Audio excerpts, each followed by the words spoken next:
Donem la benvinguda al debat de Comunicatur, ja saben, el portal d'internet on es facilita informació als professionals del turisme. Com sempre, el nostre programa estarà estructurat amb una primera part, amb un convidat que entrevistarem i que ens posicionarà en un dels segments de la indústria turística i una segona part dedicada absolutament al debat. La Carme Gasull ens introdueix i ens dona les dades del nostre convidat.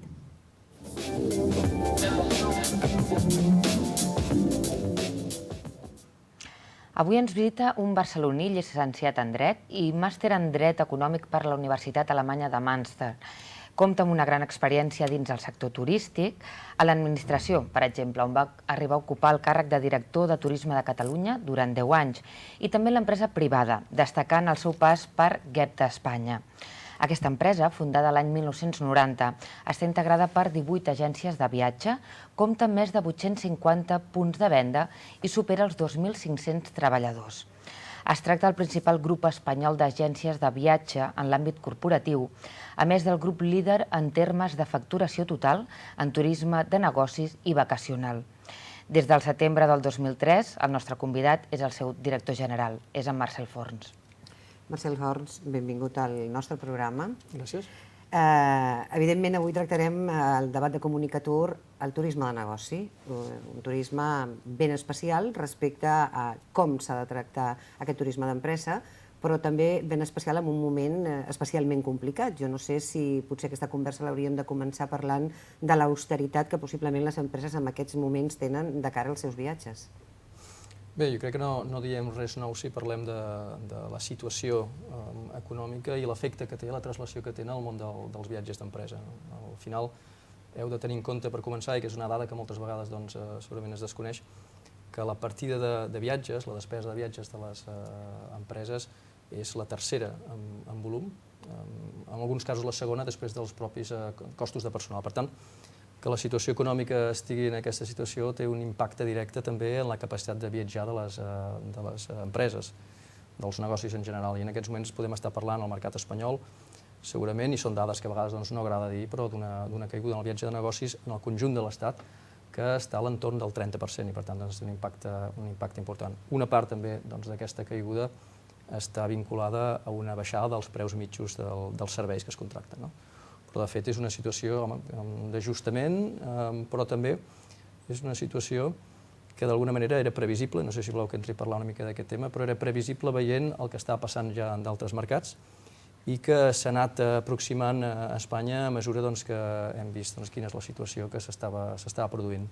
En aquests moments podríem dir que és una situació que afecta a Gebta o a les agències de Gebta d'una forma molt directa o d'una forma preocupant, o és una situació de baixada controlable ara per ara? No, és una situació de baixada que té un paral·lelisme directe, com deia, amb la situació del mercat. I el que us deia, aquesta xifra, diguéssim, global que us deia, que és una xifra que al final impacta. Nosaltres, a l'hora de donar les dades, som molt transparents. És una xifra que impacta tot el mercat espanyol. Evidentment, hi ha empreses o agències en aquests moments que tenen xifres superiors, altres inferiors. Gebta estaria en una situació molt similar, si voleu, lleugerament inferior, però no d'una forma significativa, però el 30% és una xifra, diguéssim, global pel mercat espanyol. Aquí no tindria massa secrets, afecta a les grans corporacions, afecta, diguéssim, a les petites empreses i, com us deia, és simplement el símptoma que ja es va produir, diguéssim, a l'últim quatrimestre de l'any passat. Va haver-hi una frenada molt important en el consum de viatges per part de les empreses per una lògica. En aquests moments el que es plantejava era simplement de complir els pressupostos de l'any i el més senzill en aquells moments era, com us deia, aturar la despesa d'una partida que té un impacte molt important sobre el compte d'explotació. Parlem de Gebta, parlem per tant de quins són els requisits o les necessitats que s'han de tenir per treballar el turisme d'empresa, per treballar el turisme del negoci. Podríem parlar d'una especialització dintre de la pròpia agència de viatge en general? Sí, és un tema que no em canso de repetir perquè moltes vegades el turisme de negocis jo crec que es desconeix, fins i tot dins del mateix sector dels viatges. És un àmbit que té poc a veure amb la part vacacional. Té potser, i abans ho comentàvem així a la tertúlia prèvia, que hi ha un aspecte que és el dels viatges d'incentius, de grups, que és més proper al viatge individual, viatge vacacional, però tot el que és purament el viatge de negocis és un aspecte molt, diguéssim, que requereix una gran especialització, que requereix d'uns perfils molt diferents, no sé si després voleu entrar en alguna d'aquestes preguntes en concret, però que té molt poc a veure, és a dir, s'utilitza una tecnologia diferent, s'utilitzen uns paràmetres diferents, els perfils del personal no pot ser el mateix, i aquest serà un dels factors claus que nosaltres confiem, a més, que això es produeixi, perquè va bé, jo a vegades no t'agrada parlar en aquests termes perquè la gent ho malinterpreta, però perquè hi hagi un cert sanejament del mercat, és a dir, aquest és un mercat que a la mesura que és un mercat complex, el del viatge de negocis, i que necessita una especialització, no se sosté amb totes les empreses que en aquests moments estan gestionant els comptes de corporacions i de les societats. Podríem dir que el professional de l'agència de viatges que es dedica al turisme d'empresa ha de saber molt més respecte a tot el que passa al seu voltant, però també, evidentment, sobre el món econòmic, sobre el món empresarial, en el client que en cada moment toqui, està clar? Sí, és evident. L'altre dia nosaltres vam estar generant dos cursos de formació, en concret de la part més de gestió comercial, i un dels aspectes que nosaltres recordem contínuament és la necessitat de que, jo crec que és un tema que és extensible a tots els sectors, però a vegades s'oblida, de que els gestors comercials siguin gent absolutament informada del que està passant al seu sector.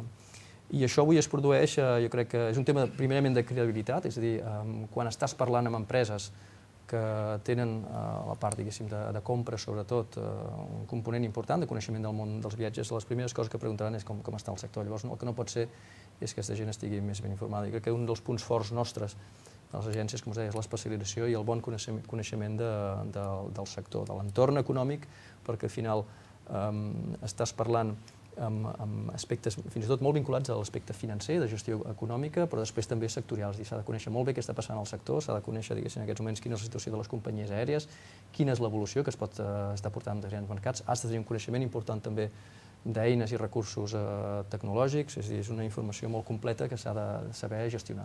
Suposo que també hi ha un altre component interessantíssim, que és el component de la creativitat. Les empreses volen en els seus viatges, en les seves convencions, en els seus congressos, que hi hagi una part de creativitat que d'alguna manera també aporta el mateix agent de viatge. Sí, aquí us diria que fa un parell d'anys, crec que recordar, American Express, que és una agència que forma part del nostre grup, i que genera d'una forma també regular estudis, deia el component sorpresa és un dels factors claus per l'èxit i la reeixida dels viatges d'incentius. I és cert que el viatge pot estar molt programat, jo crec que hi ha determinats aspectes que formen part del que s'espera ja, és a dir, del que ja no és negociable, que un viatge surti bé, que estigui ben organitzat, això és una qüestió que en aquests moments jo penso que es dona per entesa. En canvi, la capacitat de sorpresa és realment un dels aspectes que marca la diferència sense cap mena de dubte. I els nostres agents de viatges, els agents de viatges que formen part de GEPTA, tenen aquesta capacitat de sorpresa en el mercat que disposen, en el mercat turístic? Home, nosaltres pensem que sí. De fet, un dels aspectes que ho acredita és que en aquests moments el conjunt de les agències GEPTA representa el 34% de la quota de mercat. I també val a dir que nosaltres esperem que, a mesura que passi aquesta situació, l'afiançament de les nostres empreses sigui del mateix ordre o superior.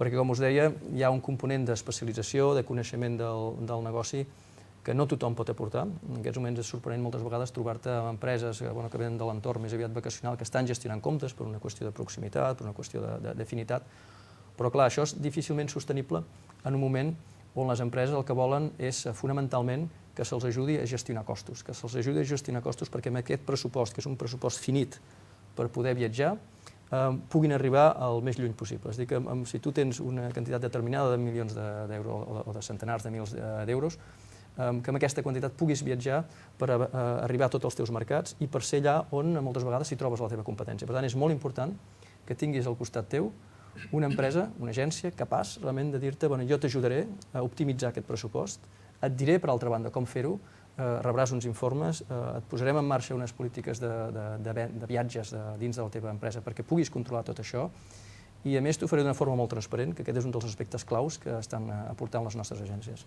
Fins aquí, Marcel Forns, la primera part del nostre programa. Entrem ja de ple en el debat en el que ens posicionem